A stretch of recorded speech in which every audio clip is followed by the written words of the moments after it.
Okay, let's try another game. This is from lesson 1, game 3. The ideas that we're looking for here: control the center, develop towards the center, control breakthrough square, activate your king in the endgame, avoid weakened pawn structure, connect rooks, restrict opponent's movement, develop a long-term strategy, exchange weak pieces for strong pieces, place rooks on open files, make sound tactical threats, watch for tactical threats, ahead in material, exchange pieces but not pawns, win the endgame. Okay, this is game 3 of lesson 1. This game is longer. I just wanted the beginners to get a sense of a longer game. It's 50 moves, so I'm going to move through these moves a little quickly, especially when we get towards the end game, even though every aspect of the game is very important, and I hope you will contribute adequate focus on each of the moves and really consider what you would have done in those same conditions and why your move would have been different from what the move in the game was. Again, these are beginner games, so their moves are not perfect, and you could have a better move. Let's get started. Trying to control the center by placing a pawn in the center. Bishop's opening.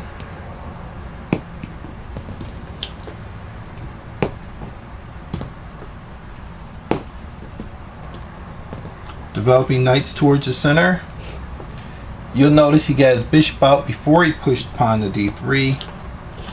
h6, he does not want the bishop to restrict the movement of his knight, especially with this knight already here. Sometimes the bishop and this knight can work together to focus on f6.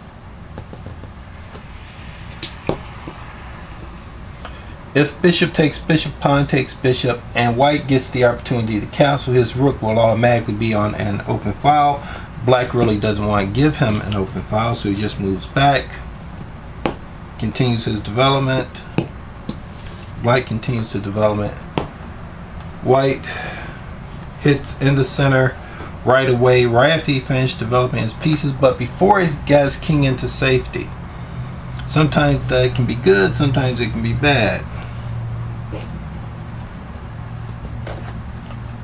White attempts to open up the position. Both kings are still in the center.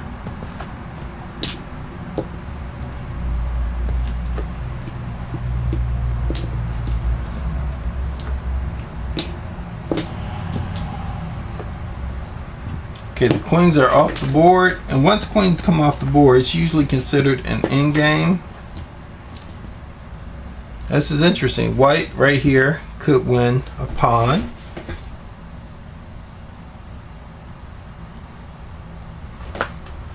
Bishop takes, pawn takes, bishop takes. Rook attacks the bishop. Bishop plays off. Knight plays attacking there and there.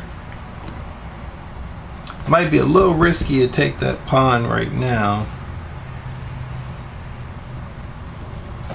So white opts to take the check, which is a reasonable move. Places rook on an open file, but he also will not get to capture that pawn. Now, black moves up. Black's idea now, since we are in the endgame, is to protect those 3 squares and do not allow the rook to penetrate. Or if you think you got the better endgame, you can use the open file to exchange off the major pieces. White does not want to castle because he feels he's going to be moving his king away from the center during the endgame. But by castling, he would have also connected his rooks. Now his rooks are unconnected, and it looks a little awkward to have your king sitting in the middle of the 2 rooks like that.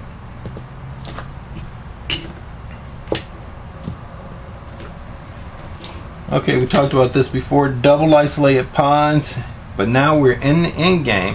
It's good that they are on a closed file, but it can cause difficulty in white's ability to shift from one side of the board to the other.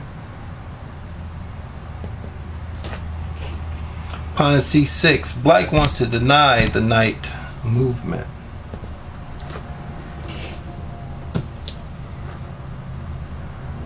a4. Sometimes if a player believes his pieces are in the ideal position, he'll try to move a pawn like that. I think White's position still has problems. He could have moved the rook up, the king up to connect his rooks, or start on this side with pawn up, denying the knight movement, then the other pawn denying the knight even further.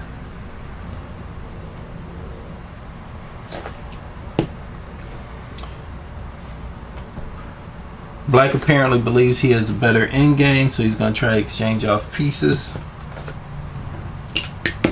And he probably believes that because of the appearance of this pawn structure. Is it enough to win the game? I'm not sure.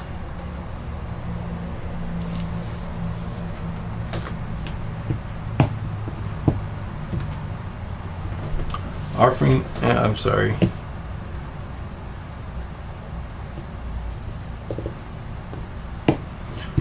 the exchange of rooks.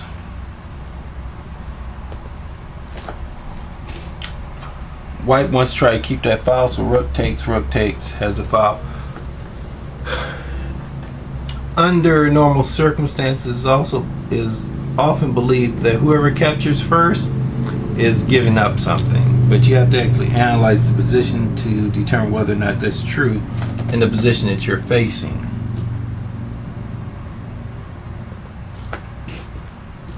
No one wants to capture first. White is attempting to get his pawns in a better position, whereas Black is trying to get his pieces in better positions. He's doubled up on the file so he can exchange off the rest of the major pieces if he so desires. Now to capture at d3, we bring the pawn in that would give more support to his isolated doubled pawns. I believe Black is very hesitant to do that. Goes h4, attempting to go to the strong square at g3 that also forks the king and rook. This happens very often in beginner games. You don't look for the tactical threat and just play. This looks like a sound positional move. I mean, the pawns are covering a lot of territory there, but the tactical threat still remains. A knight is worth 3, a rook is worth 5. Okay, let's try that a little differently. Because Black sees he's going to be ahead in material, he's going to try to exchange off as many items as he can, so he takes with the rook first. Then he takes the other rook. Oops.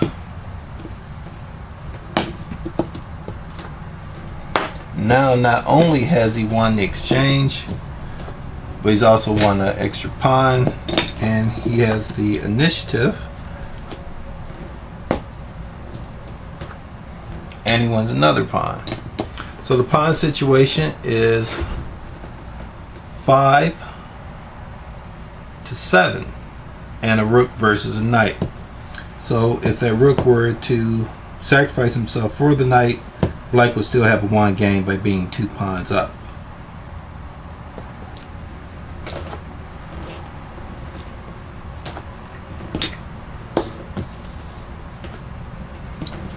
Now this is weakening. Those 2 pawns together could have protected each other. Now with just the 1 pawn, as things change, this king can come over and capture that pawn. No one to protect him.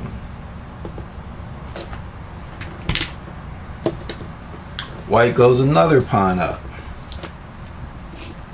And right here, Black goes another pawn up. And right here, White needed to avoid having Black capture the knight, but he didn't. So now Black could just take the knight off and have a 1 game by virtue of being 3 pawns ahead.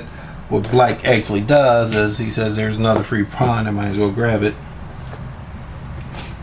White moves kings f2, which is a questionable move because it allows Black to once again pin the knight to the king, so he can take the knight off whenever he feels like it.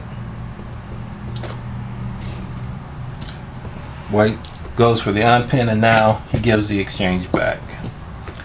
It's better to win an easy end game than to win a hard end game. Why not make the end game easy for yourself and just win it?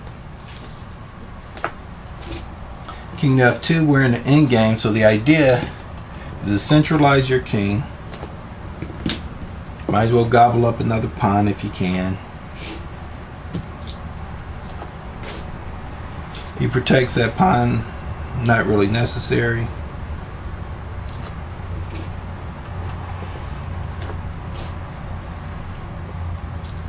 And now he's going to start moving his king down the board so that the king can, in essence, protect the pawns. And this is a key move in the endgame. It's called opposition. Now black moves directly in front of white's king, and he will win the opposition because white's king will have to move off of that file first. And he moves to e2. Now black king is able to move even further down the board to protect his pawns as they come down. White has given up on stopping any pawns on that side of the board. Well, he appears to be somewhat indecisive. Check. As you see, the pawn is going to walk all the way down the board unopposed by the white king. There's no way to stop him, so you might as well try to make something happen over there.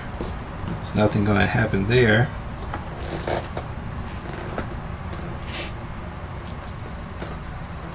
I'm going through these moves just to show the beginner how the endgame should be handled. And that's why if you're a pawn up, it's very dangerous, because that pawn, when it gets to the 8th rank, can become a queen. And now the king is going to try to hide.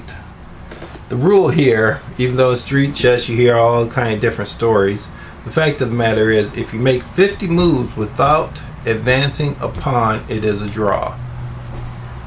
So I don't think we have that to worry about here.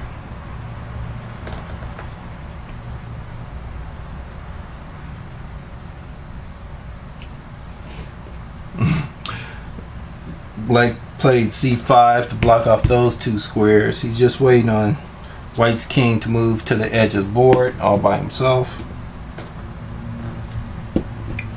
He's blocked off all these squares. King moves to h1. That's what he wants. The king is now on the edge of the board. All black has to do is cut him off, and there he is. He's cut off. He can never cross over again. These squares are controlled by black. White only has 1, 2, 3 available squares to himself. Here comes the king, even though the pawn might have done just as well. Actually, black realizes that, so now he plays the pawn.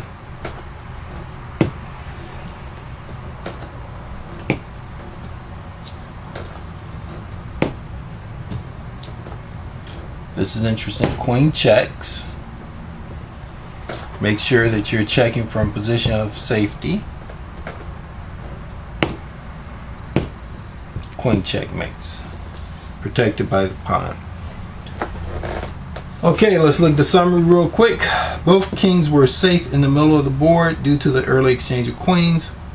Black's king was more involved at e6. And his double rooks on the d file were stronger. The game was decided by an overlooked tactic, which was the knight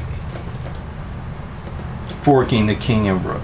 Okay, that's game 3. Remember, go through the games on your own. Look for how those ideas interact and whether the move played in the game would have been better, worse, or different from what you would have played facing that same situation. Bye.